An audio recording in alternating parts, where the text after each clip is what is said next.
ஊழல் செஞ்சிருந்தா என்ன? மஹிந்த ராஜபக்ஷ நாட்ட காப்பாத்துனாரு தானே அப்படின்னு சொல்லி, அவருடைய தரப்புல இருக்கக்கூடிய ஒரு முக்கியமான ஒரு அரசியல்வாதி இன்னைக்கு நாள்ல ஒரு கருத்த முன் வச்சிருக்காரு. யாழ் நகரின் அருகாமையில் party hall, AC, non-AC rooms, பாரம்பரிய உணவுகளுடன் ஜெய் ரெஸ்டின், number 82, 3rd Cross Street, Jaffna. இந்த கருத்தை தாண்டி நாடளாவிய ரீதியில இப்போ இந்த ராஜபக்ஷ தரப்பினரோட குற்றச்சாட்டுகள் எல்லாமே மறைக்கப்பட்டுட்டு இருக்கு. எதனால அப்படின்னு கேட்டீங்கன்னா, இந்த நாமல் ராஜபக்ஷவோட இந்த பிரச்சாரங்கள்னால அப்படின்னு சொல்லலாம். இப்படி இருக்கும்போது இந்த மாதிரியான தகவல்கள் உள்ளிட்ட இன்னும் பல சம்பவங்கள் எங்களுடைய நாட்டுல வந்து இன்னைக்கு நாள்ல முக்கியமா பதிவாகி இருக்கு. நிறைய நாட்களுக்கு அப்புறம் வந்து தடுப்பு காவல்ல இருந்து கேஎல் பத்ம இன்னைக்கு நீதிமன்றத்துல முன்னிலைப்படுத்தப்பட்டிருக்காரு. சுரேஷ் சலைவோட விஷயத்துல ஜனாதிபதி என்ன முடிவெடுப்பாரு அப்படின்னு சொல்லி எல்லாருமே ஒரு மாதிரி யோசிச்சுக்கிட்டு இருக்கும்போது ஜனாதிபதி ஒரு நல்ல முடிவை அந்த விஷயத்துல எடுத்திருக்காரு அப்படின்னு சொல்லி பல விஷயங்கள் இன்னைக்கு நாள்ல பதிவாகி இருக்கு. இதை பத்தி நம்ம இன்னைக்கு நிகழ்ச்சியில பேச போறோம். ஸோ வணக்கம். வணக்கம் கனுஷியா. அதே போல முக்கியமா நீங்க குறிப்பிட்டிருந்தீங்க நாமல் ராஜபக்ஷ தொடர்பா. நாமல் ராஜபக்ஷ காலத்தில் அவர் அதாவது இந்த நாள்ல கொஞ்சம் பிரச்சார நடவடிக்கைகளை முன்னெடுத்து வருகிறார். அது கொஞ்சம் தீவிரமா போய்கிட்டு இருக்கு. அதே போல தான் அந்த மஹிந்த ராஜபக்ஷ களவெடுத்திருந்தா என்ன, அவர் வேலை செஞ்சிருக்கிறாரு, அபிவிருத்தி பணிகளில் ஈடுபட்டிருக்கிறாரு அப்படின்னு நிறைய விஷயங்கள் சொல்லப்பட்டிருந்தது. முக்கியமா சகோதர மொழி ஊடகங்கள்ல கூட இந்த விஷயம் பெருசா பேசப்பட்டிருந்துச்சு. அது தொடர்பான விஷயங்கள் கூட பரவலா பகிரப்பட்டு இருக்கு. தொடர்ச்சியா நம்ம நிகழ்ச்சிக்குள்ள பார்ப்போம் என்ன மாதிரியான விஷயங்கள் இருக்கு அப்படின்னு சொல்லி. நிச்சயமா முதலாவதா வந்து இப்படி ஒரு சம்பவத்தை எடுத்துக்கொள்வோம். இன்னைக்கு நாள்ல வந்து இந்த எங்களுடைய நாட்டுல 22வது அரசியலமைப்பு இதை கொண்டு வரதுக்கான தீவிரமான நடவடிக்கைகளை அரசாங்கம் முன்னெடுத்துட்டு வருது. இது எதுக்காக திடீர்னு கொண்டு வரப்படுது அப்படின்னு கேட்கும்போது எங்களுக்கு தெரியும், நீதிபதிகளோட ஓய்வு பெறக்கூடிய வயதிலேயே அதிகரிக்கிறது உட்பட இன்னும் ஒரு சில விஷயங்களை உள்ளடக்கி தான் இந்த அண்மையில வர்த்தமானியம் வெளியிடப்பட்டிருந்தது. அப்போ இந்த 22வது அரசியலமைப்பு திருத்தம் கொண்டு வரப்படும், அதுக்கான விஷயங்கள் தான் செஞ்சுக்கிட்டு இருக்காங்க. இப்போ இதுக்கு வந்து என்ன சொல்றது, எதிரா யாரு வேணாலும் வந்து நீதிமன்றத்தில் மனு தாக்கல் செய்ய முடியும். அப்போ எங்களுக்கு தெரியும் வந்து முதலாவதா ஒரு சில மனுக்கள் வந்து தாக்கல் செய்யப்பட்டிருந்தது. ஐக்கிய மக்கள் சக்தி அப்படின்னு சொல்லி ஒரு சில பேர் வந்து மனு தாக்கல் செஞ்சிருந்தாங்க. இன்னைக்கு நாமல் ராஜபக்ஷவோட முக்கியமான ஒரு ஆதரவாளர் அப்படின்னா இந்த சோசியல் மீடியாவில் ஃபுல்லாக நாமல் ராஜபக்ஷவுக்கு கேம்பெயின் பண்ணிக்கிட்டு இருக்கக்கூடிய, எங்களுக்கு தெரியும் இலங்கையோட ஒரு ஒரு ஒரு காலத்தில் வந்து அவர் ஒரு முன்னணி பாடகர் அப்படின்னு சொல்லலாம். இப்போ வந்து அவர் அந்த விஷயத்துல எல்லாத்தையுமே இன்வால்வ் ஆகாம அதை வந்து கைவிட்டு அரசியல் இறங்கியிருக்காரு. அதுவும் நாமல் ராஜபக்ஷ தரப்புல இருந்து தான் அவர் வந்து ஆதரவாளராக இருக்காரு. எங்களுக்கு தெரியும் ஈராஜ் அவர் உள்ளிட்ட குழுவினர் வந்து 22வது அரசியலமைப்பு திருத்தத்துக்கு எதிராக நீதிமன்றத்தில் இன்னைக்கு ஒரு மனுவை தாக்கல் செய்யறாங்க. அதாவது நேற்றைய தினம் வரைக்கும் கனுஷியா 21 எதிர்ப்பு மனு தாக்கல் செய்யப்பட்டிருந்தது. இது 22வது மனு அப்படின்னு நினைக்கிறேன். ஆமா, அதாவது அரசியல் சார்ந்தவங்களை தவிர இன்னும் பலர் வந்து அதாவது சிவில் அமைப்புகள் அப்படின்னு ஒவ்வொருத்தர் வந்து மனு தாக்கல் செஞ்சு கொண்டிருக்கிறாங்க. முக்கியமா சொல்லப்பட்ட விஷயம் என்ன அப்படின்னு சொன்னா, இந்த 22வது அரசியலமைப்பு திருத்த சட்டத்தை கொண்டு வராம அந்த இப்ப இருக்கிற அந்த முழுமையான அரசியலமைப்பை மாற்றி அமைங்க, அதுக்கு மக்கள் வந்து விருப்பத்தை தெரிவிச்சிருந்தாங்க.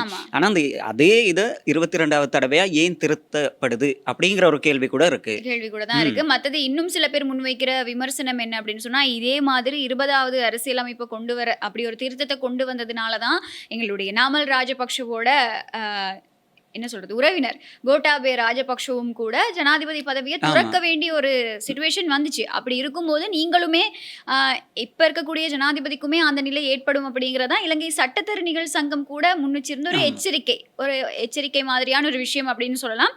அவ்வளவு விஷயங்கள் நடந்தும் ஜனாதிபதி வந்து இந்த தீர்மானத்தை எடுத்திருக்காரு, 22வது அரசியலமைப்பு கொண்டு வர போறோம் அப்படின்னு சொல்லி. ஆனா இந்த முழுமையா அரசியலமைப்புல மாற்றத்தை கொண்டு வருவோம் அப்படிங்கிறது இந்த அரசாங்கத்தோட ஒரு வாக்குறுதி. அதை நாங்க ஞாபகப்படுத்தி ஆகணும். நாங்க வந்து அரசியலமைப்பு மாத்துவோம், முக்கியமா இந்த நிறைவேற்று அதிகாரம் கொண்ட ஜனாதிபதி முறைமையை நாங்க இல்லாம பண்ணுவோம் அப்படிங்கறதுதான் என்ன சொல்றது தேசிய மக்கள் சக்தியோட ஒரு முதன்மையான வாக்குறுதியா இருந்தது. இப்போ அதை தாண்டி அவங்க வந்து அரசியலமைப்புல மாற்றத்தை கொண்டு வராங்க. நீங்க சொன்ன மாதிரி இப்போ அதுக்கு பல தரப்பினர் எதிர்ப்பு தெரிவிச்சுக்கிட்டு இருக்காங்க. இது எதிர்வரும் நாட்கள்ல நாங்க ஆரம்பத்துல இதை பத்தி பேசியிருந்தோம். எப்படின்னா இது திருப்பி வழக்கு விசாரணைக்கு போகும், நாங்க இருக்கணுமா கூடாதா அப்படிங்கிறத நாங்களே முடிவு பண்ணிக்கிற மாதிரியான ஒரு விஷயம் தான் இந்த நீதிமன்ற வழக்குகள். இதுக்கு வந்து ஒரு விரிவான விசாரணை நடத்தப்பட்டு அதுக்கப்புறம் தீர்ப்பு வழங்கப்படும் அப்படிங்கிறதான் இதில் நடக்க போகிற விஷயம் அப்படின்னு சொல்லலாம். ஸோ இப்படி இருக்கும்போது இந்த நாமல் தரப்போட தேர்தல் பிரச்சாரங்கள். ஆமா. என்ன சொல்றது, இப்ப அவர் வந்து அடிமட்டத்திலேயே இறங்கி வந்து தேர்தல் பிரச்சாரம் செஞ்சுக்கிட்டு இருக்காரு அப்படின்னு தான் சொல்லணும். சில இடங்கள் வந்து கேள்விப்படாத சில ஊர்களோட, அதாவது கிராமங்களோட கிராமிய பகுதிகளில் அதிகமா ஆமா. கேம்பெயின் தொடங்கி இருக்கிறார். அங்க போய் மக்களோட, இளைஞர்களோட அவர் வந்து கொஞ்சம் இன்டராக்ட் பண்றது அதிகமா இருக்கு. இப்போ நேத்து நான் ஒரு வீடியோ பார்த்தேன். இவர் வந்து ஒரு இளைஞர்கள் குழுவினரை வந்து சந்திச்சிருக்காரு. சந்திக்கும் போது அங்க வந்திருந்த ஒரு இளைஞர் வந்து சொல்றாரு, மஹிந்த ராஜபக்ஷ, அதாவது இப்போ நாமல் ராஜபக்ஷன்னு சொல்லும்போது இவங்க எல்லாமே வந்து ஒரு குடும்ப அரசியல் தானே இல்லையா?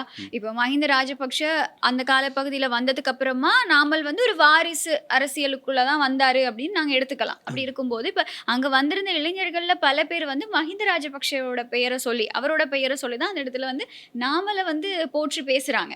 அப்ப அங்க இருந்து ஒரு இளைஞர் சொல்ற ஒரு விஷயம் என்ன அப்படின்னு சொன்னா, நீங்க இன்னொரு குறுகிய கால பகுதியில ஜனாதிபதியா வந்துட்டீங்க, ஜனாதிபதியா ஆயிட்டீங்க அப்படின்னு சொன்னா என்ன சொல்றது, பொய் பிரச்சாரங்களை செஞ்சு நாட்டை, அந்த ஆட்சியை பிடிக்கணும் அப்படின்னு எதிர்பார்க்குற அந்த கூட்டத்தை, அப்படி இல்லைன்னா அப்படி ஒரு விஷயத்த நீங்க இல்லாம பண்ணணும். பொய் பிரச்சாரம் செஞ்சு அரசியல் பேசுறதை வந்து நிறுத்தணும் அப்படின்னு சொல்றாரு. இதை சொல்லிட்டு அவர் ஒரு சம்பவத்தையும் சுட்டி காட்டுறாரு. என்ன அப்படின்னு சொன்னா, 2015 பிப்ரவரி மாதத்துல வந்து ஜனாதிபதி மஹிந்த ராஜபக்ஷ அப்போ இருந்தது வந்து தேர்தல்ல அவர் தோல்வி அடைகிறாரு. தோல்வி அடைஞ்சு போனப்போ வந்து அவர் வாழ்க்கையவே இழந்துட்ட மாதிரி அந்த இளைஞர் ஃபீல் பண்ணாராம். அந்த அளவுக்கு அவருடைய தோல்வி வந்து பர்சனலா இருந்திருக்கு அவங்களுக்கு. இப்படி இருக்கும்போது அதுக்கப்புறம் இந்த நாட்டுல பல சிக்கல்கள் நடந்துச்சு, பல பேர் பொய் பிரச்சாரங்களை செஞ்சு நாட்டை கைப்பற்றினாங்க அப்படின்னு சொல்லி அவர் பல விஷயங்களை சொல்றாரு. ஆனா எனக்கு வந்து ஒரு சில சந்தர்ப்பங்கள்ல இந்த நாமல் ராஜபக்ஷோட தேர்தல் பிரச்சாரத்தை பார்க்கும்போது தோன்ற ஒரு விஷயம் என்ன அப்படின்னு சொன்னா, இந்த இப்போ நிறைய குற்றச்சாட்டுகள் இருக்கு தானே, மஹிந்தவுக்கா இருக்கட்டும், அவங்களுடைய குடும்ப உறுப்பினர்கள் நிறைய பேருக்கு நிறைய குற்றச்சாட்டுகள் இருக்கு. இந்த எல்லா குற்றச்சாட்டுகளையும் மறைச்சு நாமல் ராஜபக்ஷ தேர்தல் பிரச்சாரம் செய்யறாரா? ஏன்னா அவர் சொல்ற விஷயம் எல்லாமே வந்து இப்ப அவரை கூப்பிட்டு, இல்ல உங்களுக்கு ஒரு குற்றச்சாட்டு இருக்கு அப்படின்னு நாங்க சொல்லணும் போல இருக்கு. அவர் பேசுற விஷயங்கள் அப்படிதான் இருக்கு. ஏன்னா நாங்க இதை செய்வோம், அதை செய்வோம், ஆனா அவங்க நாளைக்கு இருப்பாங்களா அப்படிங்கிறதே தெரியல வெளியில, பொது வெளியில. ஏன்னா அவங்களுக்கு எதிராக அவ்வளவு வழக்குகள் இருக்கு. அப்படி இருக்கிற பட்சத்தில் இவருடைய தேர்தல் பிரச்சாரங்கள் இந்த மாதிரி தீவிரம் அடைஞ்சிட்டு இருக்கு. இன்னொரு பக்கம் அவரோட குடும்ப உறுப்பினர்களை, அப்படின்னா அவரோட அப்பாவை, எல்லாரையுமே சேர்த்து அவர் வந்து என்ன சொல்றது, அவங்கள தாழ்த்தி பேசி கூட ஒரு சில இடங்கள்ல வந்து அவர் தேர்தல் பிரச்சாரம் செய்யறாரு. இப்போ நேத்து சொல்லியிருந்தாரு, மொட்டு கட்சி வந்து உதிர்ந்து போனதுக்கான காரணங்கள் இதுதான், மொட்டு வந்து உதிர்ந்ததுக்கான காரணங்கள் இதுதான், ஒரு சில காரணங்களை அவரே முன் வச்சிருக்காரு. ஒரு சில இடங்கள்ல வந்து எங்களுக்கு ஞாபகம் இருக்கும், இந்த 22வது அரசியலமைப்பை கொண்டு வரதுன்னு சொல்லும்போது, இப்படி ஒரு அரசியலமைப்பை கொண்டு வந்ததுனால தான் எங்களுடைய ஆட்சியும் வந்து தோல்வி அடைஞ்சிச்சு அப்படின்னு அவர் ஒரு இடத்துல பகிரங்கமாவே வெளிப்படுத்தி இருப்பாரு. ஸோ இப்படி இருக்கும்போது இந்த தேர்தல் பிரச்சாரங்கள் மேல எனக்கு வந்து ஒரு மாதிரி குழப்பமான ஒரு நிலைமை இருக்கு நாமல் ராஜபக்ஷவோட. இன்னொரு விஷயம் நீங்க சொன்னீங்க தானே, இப்ப நீங்க பார்த்த வீடியோ அப்படின்னு சொல்லி நான் ஒரு வீடியோ பார்த்தேன். அதுல என்னன்னு சொன்னா, அரசு தரப்பினர் என்ன சொல்றாங்கன்னா, நாடாளுமன்றத்துக்குள்ள நீங்க இருக்கீங்க ஒரு சின்ன இடத்துல, அதாவது அவங்களுக்கு இப்ப 3 எம்பிஸ் தான் நான் நினைக்கிறேன் அவங்களோட கட்சியில இருக்கிறாங்க. அப்ப நீங்க நாடாளுமன்றத்துல ஒரு சின்ன இடத்துல அப்படி இருக்கீங்க அப்படின்னு சொன்னோன்னா, அதுக்கு நான் நினைக்கிறேன் ஒரு ஊடகவியலாளர் கேள்வி எழுப்புறாரு. இப்படி இருக்கிற சந்தர்ப்பத்துல எப்படி நீங்க 29ல ஜனாதிபதி ஆவீங்க அப்படின்னு ஒரு கேள்வி கேட்டதுக்கு அவர் என்ன பதில் சொன்னார் தெரியுமா? நாடாளுமன்றத்துல ஒரு சின்ன இடத்துல இருக்கலாம், ஆனா மக்கள் மத்தியில, மக்களோட இதயத்துக்குள்ள நான் இருக்கேன் அப்படின்னு சொன்னாரு. நீங்க பாத்தீங்களா அந்த வீடியோ? இல்ல நான் பார்க்கல. இப்போ இவருடைய சந்திப்புகளுக்கு வரவங்க எல்லாருமே அப்படிதான் பேசுறாங்க. நாங்க இல்லன்னு சொல்லல, நான் மறுக்கல எங்கேயுமே. அப்படின்னா இப்ப நேத்து வந்திருந்த இந்த இளைஞர் கூட்டத்திலையும் கூட பல பேர் இந்த மாதிரி மஹிந்த ராஜபக்ஷ அதை செஞ்சாரு, இதை செஞ்சாரு, என்ன சொல்றது என்ன அப்படின்னா அதிவேக நெடுஞ்சாலைகள் செஞ்சாரு, அதுக்கப்புறம் வந்து இந்த யுத்தத்துல இருந்து நாட்டை காப்பாத்தினாரு, அதை தாண்டி பல அபிவிருத்தி திட்டங்களை கொண்டு வந்தாரு அப்படின்னு சொல்லி அவங்க முன்வைக்கிற விஷயங்கள் சரியா இருக்கு. ஆனா இப்போ வெளிவந்துகிட்டு இருக்கக்கூடிய இப்ப அவங்களுடைய ஆதரவாளர்கள் பேசுறது அவங்களோட ஆதரவாளர்கள் தானே. அப்ப நம்ம வந்து அதை விமர்சிக்கிறோம் அப்படிங்கிறத தாண்டி எங்களால் எதுவும் பண்ண முடியாது. அது அவங்களுடைய புரிந்துணர்வு, ஓட் போடுறது, யாருக்கு ஆதரவு தெரிவிக்கணும் அப்படிங்கிறது அவங்களுடைய சுய விருப்பம். அதுக்கு நாங்க எதுவும் சொல்ல வரல. பட் நான் என்ன சொல்றேன் அப்படின்னு சொன்னா, இப்ப இந்த ஒரு என்ன சொல்றது, தப்பு செஞ்சாலுமே, ஊழல் செஞ்சாலுமே நாடு அபிவிருத்தி அடைஞ்சிச்சு தானே அப்படிங்கிற ஒரு பாயிண்ட் ஆஃப் அப்படி ஒரு மைண்ட் செட்ல இருக்கிறாங்கிறத தாண்டி அதை மக்கள் மத்தியில விதைக்கிறாங்களா அப்படிங்கிற ஒரு சந்தேகம் தான் இந்த விஷயத்துல அதிக அளவுல எழுப்பப்படுது. ஏன் அப்படின்னு சொன்னா, இதே விஷயத்த பிரசாத் சிறிவர்தன, முக்கியமான ராஜபக்ஷ தரப்புல இருக்கக்கூடிய ஒரு அரசியல்வாதி, அவரும் வந்து சொல்லியிருக்காரு. என்ன அப்படின்னா,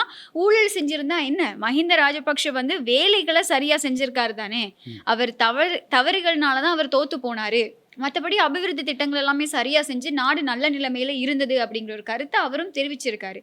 இதுவும் ஒரு விதமான கேம்பெயினா அப்படின்னு மாதிரி எனக்கு தோணுது. ஏன்னா இப்போ என்ன சொல்றது, இப்போ 2029 நான் தான் ஜனாதிபதி அப்படிங்கறத வந்து நாமல் மனசளவுல ஏற்றுக்கொள்ள ஆரம்பிச்சிட்டாரு. ஏன்னா பல இடங்கள்ல அதுதான் நடந்துக்கு, அப்படிதான் அவர் கூப்பிடுறாங்க அப்படின்னு சொல்லி பல சம்பவங்கள் நடக்குது தானே. அப்படி இருக்கும்போது நான் சொல்றேன், இப்ப ஒவ்வொரு விதமா தேர்தல் பிரச்சாரம் பண்ணலாம்.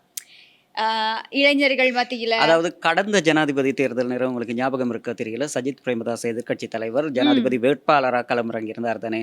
அந்த நேரம் அவர் கூட தான் ஜனாதிபதி அப்படிங்கிற ஒரு மைண்ட் செட்ல நிறைய இடத்துல பேட்டி கொடுத்திருந்தாரு. அதே போல விசேட அறிக்கைகள், அந்த தேசிய கொடி 2 பக்கமும் வந்து அந்த மாதிரி அவர் ஃபுல் ஜனாதிபதிங்கிற அந்தஸ்து எடுத்துட்டோம் அப்படிங்கிற மாதிரி நடந்துகிட்டாரு. அந்த மாதிரி தான் இப்ப இவர் நடந்துகிட்டு இருக்காரோ அப்படிங்கிற ஒரு கேள்விக்குறி கூட இருக்குது. அதான் இப்போ இப்ப நாமல்ல மட்டும் சொல்ல முடியாது, சஜித் பிரேமதாசும் அப்படிதான். இப்ப நாமலோட என்ன சொல்றது, அவருடைய ஒரு வியூகம் அப்படின்னு சொல்லலாம். அவர் என்ன பண்றாருன்னா, ராஜபக்ஷ குடும்பத்தோட பழைய சாதனைகளையும், இந்த தேசிய பாதுகாப்பு, ஆனா உனா யுத்தத்துல இருந்து நாங்க நாட்டை காப்பாத்திட்டோம், நாட்டுல தேசிய பாதுகாப்பு இல்ல, அப்படி இல்லைன்னா இனவாதம், இது எல்லாத்தையுமே சொல்லி இந்த மாதிரியான காரணங்களை முன்னிறுத்தி இந்த இளைஞர்களோட உணர்ச்சிகளோட அவர் வந்து விளையாடுறாரா, உணர்ச்சிகள்ல ஏதாவது என்ன சொல்றது, அவங்களுடைய மைண்ட் செட்டை மாத்துறதுக்கு தான் இவர் வந்து ட்ரை பண்றாரா அப்படிங்கிற ஒரு விஷயம் தான். அப்படிதான் அவருடைய தேர்தல் பிரச்சாரங்கள் இருக்கு. எனக்கு வந்து அதை பார்க்கும்போது எனக்கு அப்படிதான் தோணுது. சஜித்தோட என்ன சொல்றது, எலெக்ஷன் கேம்பெயின் அதை பார்க்கும்போது நாங்க வந்து வறுமையை ஒழிக்கிறோம், இந்த அரசாங்கம் இது சொன்னாங்க, இப்போ இதை செய்யறாங்க, அப்ப இதை செய்யல அப்படிங்கிறது தான் அவருடைய ஒரு தேர்தல் வியூகமா, அப்படி இல்லைன்னா இந்த பிரச்சாரத்தோட வியூகமா இருக்கு. இந்த பொருளாதாரத்தை வச்சு அதை தாண்டி இந்த அடிமட்டத்தில் இருக்கக்கூடிய மக்களோட வாழ்க்கையை மெயின் பண்ணி தான் அவருடைய தேர்தல் பிரச்சாரங்கள் எல்லாமே போய்கிட்டு இருக்கு.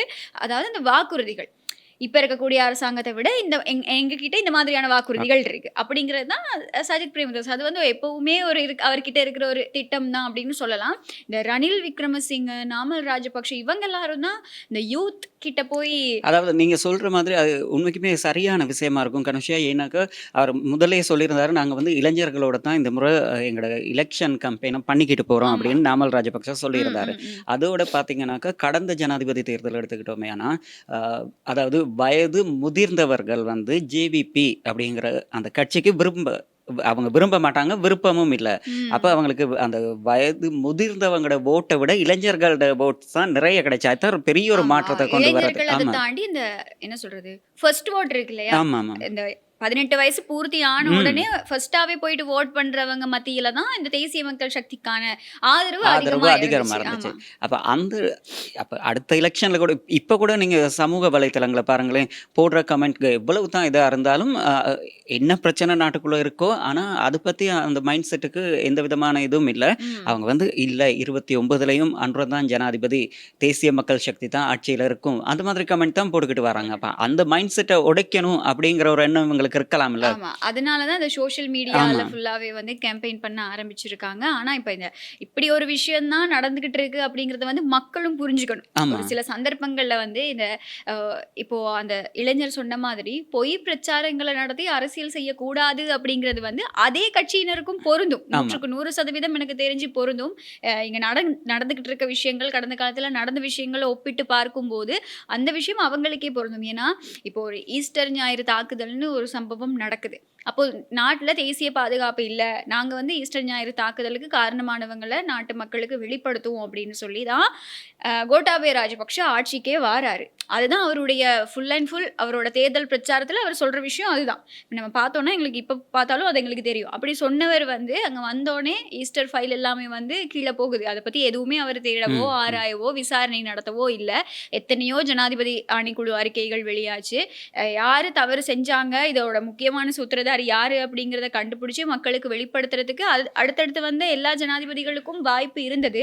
அது யாருமே செய்ய தவறிட்டாங்க. இப்போ கடைசியா இந்த அரசாங்கத்துல வந்து செப்டம்பர் 22 இறுதி தீர்ப்பு வரும் அப்படின்னு சொல்லி ஒரு விஷயம் வெளியாகி இருக்கு. ஸோ இப்படி இருக்கும்போது இவங்க சொல்ற இந்த பொய்கள், இவங்க கொண்டு வர்ற இந்த தேர்தல் பிரச்சாரம்னு சொல்லி நடத்திக்கிட்டு இருக்கக்கூடிய விஷயங்கள், வழங்கக்கூடிய வாக்குறுதிகள் எல்லாமே வந்து ஒரு காலத்துல நாடு பொருளாதார ரீதியா விழுந்திருக்கும் போது, மக்கள் சாப்பிட இல்லாம இருக்கும்போது, இந்த ஆட்சியாளர்கள் எல்லாமே இப்ப இவ்வளோ பேசுற ஆட்சியாளர்கள் எல்லாமே என்ன பண்ணிட்டு இருந்தாங்க அப்படிங்கிறத வந்து நம்ம ஒரு நிமிஷம் யோசிச்சோமா இருந்தா, இந்த இவங்களுக்கு ஆதரவா, எதிர்ப்பா அப்படிங்கிறத வந்து நாங்களே புரிஞ்சுக்க கூடியதா இருக்கும். ஸோ இப்படி ஒவ்வொருத்தவங்களோட தேர்தல் வியூகம் அப்படிங்கிறது வேறுபட்டது. அத மக்கள் தான் சரியா புரிஞ்சுக்கணும். ஒரு தடவ நம்ம ஒரு தவறு செஞ்சுட்டோம் அப்படின்னா, மறுபடியும் அ இப்ப 2029ல தான் தேர்தல் வரப்போகுது. ஆமா. இருந்தாலும் நான் சொல்றேன். இப்ப நம்ம இன்னொரு தடவ நம்ம இத அதே தவற பண்ணிட்டோம் அப்படின்னா, இன்னொரு 5 வருஷத்துக்கு நாடு எந்த நிலைமைய நோக்கி போகும் அப்படிங்கிறதையும் நம்ம யோசிச்சுட்டு, அதுக்கப்புறம் தான் இந்த தேர்தல், அரசியல் விஷயங்கள்ல வந்து நம்மளுடைய ஆதரவ தெரிவிக்கணும் அப்படிங்கிறது தான். ஸோ இப்படி இந்த என்ன சொல்றது? இந்த பிரச்சாரங்கள் கொண்டு போறதுக்கான பின்னாடி இருக்கக்கூடிய காரணங்கள் பல இருக்கு. அதையும் நம்ம புரிஞ்சுக்கணும். இந்த மாதிரி சொல்லிட்டு இருக்கும்போது, இந்த ஈஸ்டர் ஞாயிறு பயங்கரவாத தாக்குதல். கடைசியா வந்து சொல்லிட்டாங்க. நான் முதல்ல சொன்ன மாதிரியே செப்டம்பர் 22 தீர்ப்பு வரப்போகுது அப்படின்னு சொல்லியிருக்காங்க. எப்படா செப்டம்பர் 22 வரும் அப்படிங்கிறது தான் எல்லாருடைய எதிர்பார்ப்பும் இருக்கு. அன்னைக்கு என்ன நடக்க போகுது? நாட்டுல நிலைமை எப்படி இருக்கும்? அப்படின்னு பல எதிர்பார்ப்புகள் இருக்கு. இப்படி இருக்கும்போது, இப்ப ஒரு புது விஷயம் என்னன்னு சொன்னா, சுரேஷ் சலைவோட தடுப்பு காவல். இப்ப இவர தடுத்து வச்சிருந்ததுக்கு எல்லாருடையும் மனசுல இருந்தது, இவர் சிஐடி தடுப்பு காவல்ல இருந்ததுக்கு என்ன? இவர் பாதி நாள் ஹாஸ்பிட்டல்ல தானே ஹாஸ்பிட்டல்ல தான் இருந்தாரு. இருந்தாரு அப்ப அப்படின்னு. ஆமா. இவர்கிட்ட என்னன்னு விசாரணை செஞ்சிருப்பாங்க. இப்போ 22ஆம் தேதி இறுதி தீர்ப்புன்னு வேற சொல்றாங்க. அப்போ என்ன அடுத்தடுத்து என்ன நடக்க போகுது அப்படிங்கிற ஒரே குழப்பமான ஒரு நிலைமை இருந்துச்சு.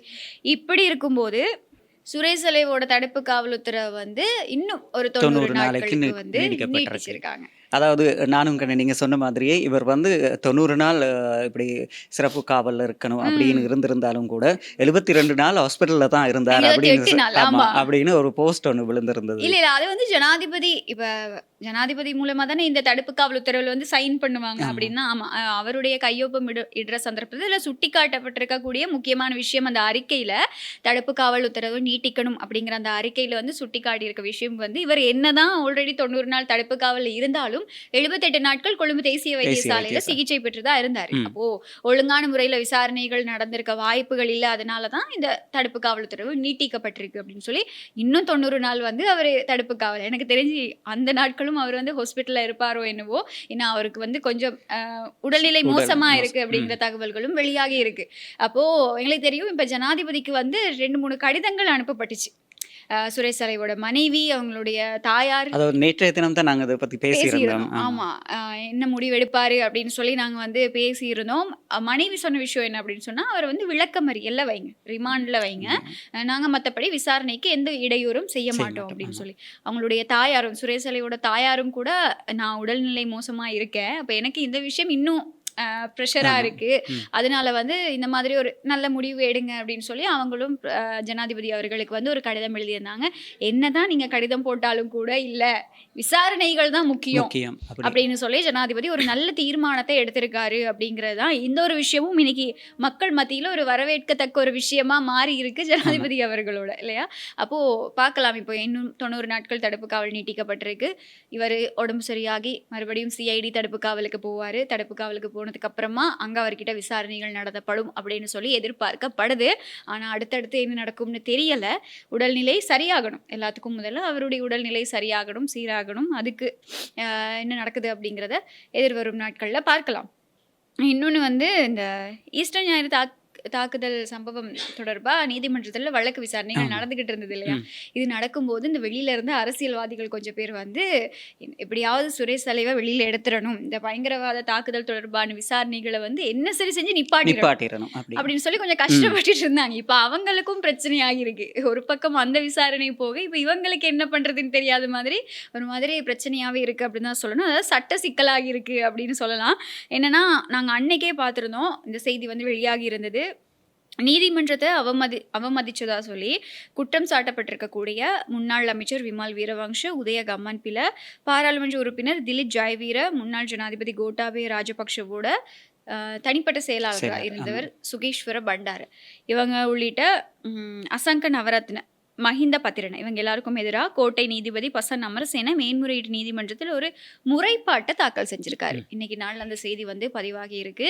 இப்போ ஆல்ரெடி எங்களுக்கு தெரியும் சிஐடி வந்து என்ன செஞ்சாங்க அப்படின்னு சொன்னா, அந்த கோட்டை நீதவான் முன்னாடி ஒரு சிடியில் அவங்க பேசின விஷயங்கள் எல்லாத்தையும் உள்ளடக்கி அப்படின்னா அந்த திரிவுபடுத்தப்படாத எடிட் பண்ணாத எல்லா உரைகளையுமே வந்து அவங்க ஒரு சிடியில் போட்டு நீதிமன்றத்துல நீதிவான்கிட்ட ஒப்படைச்சிருந்தாங்க.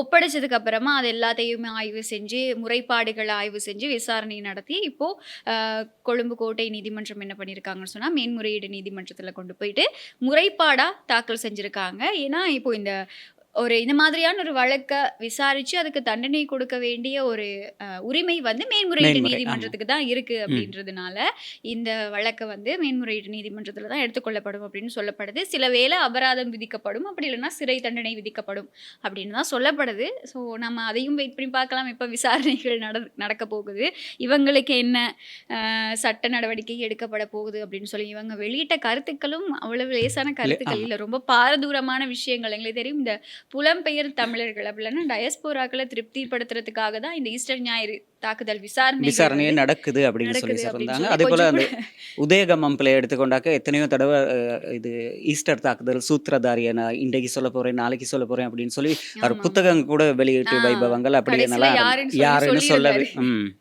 அப்படி நடந்தது. யாரு? சஹ்ரான் ஹாஷிம் தான் வந்து இந்த தாக்குதலோட முக்கியமான சூத்திரதாரி அப்படின்னு சொல்லி அவர் ஒரு புத்தகத்தை எழுதி வெளியிட்டு இருந்தார். எங்களுக்கு ஞாபகம் இருக்கும். அப்படி நிறைய விஷயங்கள் நடந்தது.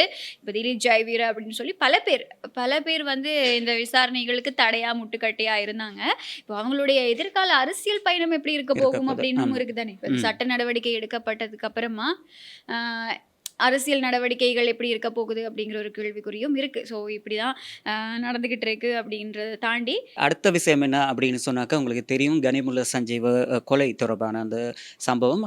அப்போ அந்த சம்பவத்தில் பிரதான சூத்திரதாரி அப்படின்னு சொல்லப்படும் கெஹில் பத்ர பத்மே அவர் இன்றைய தினம் வந்து நீதிமன்றத்துக்கு அழைத்து வரப்பட்டார். அது தொடர்பாகவும் இன்னைக்கு சமூக வலைத்தளங்களில் கூட பல்வேறுபட்ட வீடியோக்கள் பகிரப்பட்டிருந்தது. அந்த விடயம் தொடர்பாக பேசின இதுக்கு முதல்ல கூட அவரை நினைக்கிறேன் இதுதான் ஃபர்ஸ்ட் டைம் சொல்லி கோர்ட்டு கூட்டிக்கிட்டு அவர் வராங்க. அந்த இந்தோனேஷியால அரெஸ்ட் பண்ணி அதை கூட்டிக்கிட்டு வந்து அவரை என்ன சொல்றது நீதிமன்றத்துல முன்னிலைப்படுத்தி அவருக்கு வந்து தடுப்பு காவல் உத்தரவு பிறப்பிக்கப்பட்டதுக்கு அப்புறமா எனக்கு தெரிஞ்சு இதுதான் முதலாவது தடவையா வந்து அவர் நீதிமன்றத்துல முன்னிலைப்படுத்தப்படுறாரு. அவர் வந்து என்ன சொல்றது பலத்த ஒரு பாதுகாப்போட தான் நீதிமன்றத்துக்கு அழைத்து வரப்பட்டிருந்தாரு. நீதிமன்றத்துல முன்னிலையாகி அவருக்கு செப்டம்பர் மாதம் 3ஆம் தேதி வரைக்கும் விளக்கமறியல் மறுபடியும் நீடிக்கப்பட்டிருக்கு அப்படிங்கிறது தான் இன்னைக்கு நாளில் வெளியாகி இருந்த தகவல். அதாவது அந்த எதிர்பாராத ஒரு விஷயம் மாதிரி இன்னைக்கு வருவாரு அப்படிங்கிற ஒரு செய்தி கூட வெளியாகி இருக்கல. இந்த மாதிரி செய்திகள் வராது சாதாரணமா. ஏன்னா பலத்த பாதுகாப்பு மத்தியில வர்றாங்க அப்படிங்கிறதுனால. அதே மாதிரி அந்த STF பாதுகாப்போட கூட்டிக்கிட்டு வந்து வழக்கு விசாரணைகள் முடிய அவர் அப்படியே கூட்டிக்கிட்டு போயிருந்தாங்க. 3ஆம் தேதி வரைக்கும் விளக்கமறியல நினைக்கிறேன். மறுபடியும் 3ஆம் தேதி ஒன்று ஆன்லைன் மூலமாவோ அப்படி இல்லாட்டி மறுபடியும் நீதிமன்றத்தில் முன்னிலைப்படுத்தப்படுவார் அப்படின்னு சொல்லி எதிர்பார்க்கப்படுது. இது இப்படி இருக்கும்போது இன்னைக்கு இன்னொருத்தரும் வந்து துபாயில இருந்து அழைச்சிட்டு வரப்படுறாரு. அதாவது பஸ்லலித் அப்படின்னு சொல்லப்படக்கூடிய ஒழுங்கமைக்கப்பட்ட ஒரு குற்றக்குழு உறுப்பினர். இவரையும் வந்து 72 மணித்தியாலம் தடுப்பு காவல வச்சு விசாரிக்கணும் அப்படின்னு சொல்லி இன்னைக்கு உத்தரவு பிறப்பிக்கப்பட்டிருக்கு. இன்னைக்கு காலையில தான் அவரையும் கூட்டிகிட்டு வந்தாங்க நாட்டுக்கு. ஆல்ரெடி அவர் துபாயில கைதாகி இருந்தாரு. கைதாகி இங்க வந்து இன்னைக்கு தான் கூட்டிகிட்டு வரப்பட்டாரு. இப்போ அவரை நீதிமன்றத்தில் முன்னிலைப்படுத்தப்பட்டதுக்கு அப்புறமா தடுப்பு காவல் உத்தரவு. இப்போ நிறைய பேர் தடுப்பு காவல்ல இருக்காங்க இந்த பாதாள உலக குழு உறுப்பினர்கள்.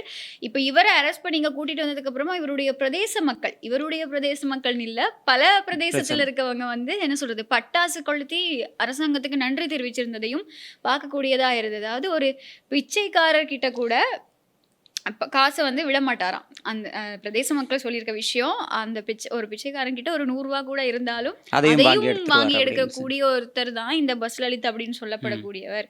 அவரை வந்து இந்த மாதிரி அரெஸ்ட் பண்ணி தடுப்பு காவல வச்சிருக்கிறது வந்து அரசாங்கத்தோட ஒரு நல்ல ஒரு விடயம் அப்படின்னு சொல்லி மக்களால பாராட்டப்படுது, வரவேற்கப்படுது இந்த விஷயங்கள் எல்லாமே அப்படிங்கிறது தான். ஸோ இப்படியான சம்பவங்கள் தான் பதிவாயிட்டு இருக்கு.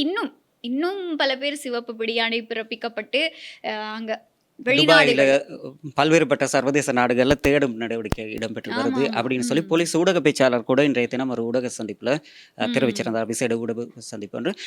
அதாவது அவர் முக்கியமா சொல்லியிருந்த காரணம் என்னன்னாக்க இனியும் ஒளிஞ்சு இருக்க முடியாது, குற்ற செயல்கள்ல ஈடுபட்டு ஒளிஞ்சு இருக்க முடியாது. போலீசார் அதுக்கான தக்க நடவடிக்கைகள் அதுக்கான செயற்திட்டங்கள் சரியா தீட்டப்பட்டிருக்கு அப்படின்னு சொல்லியிருந்தார்.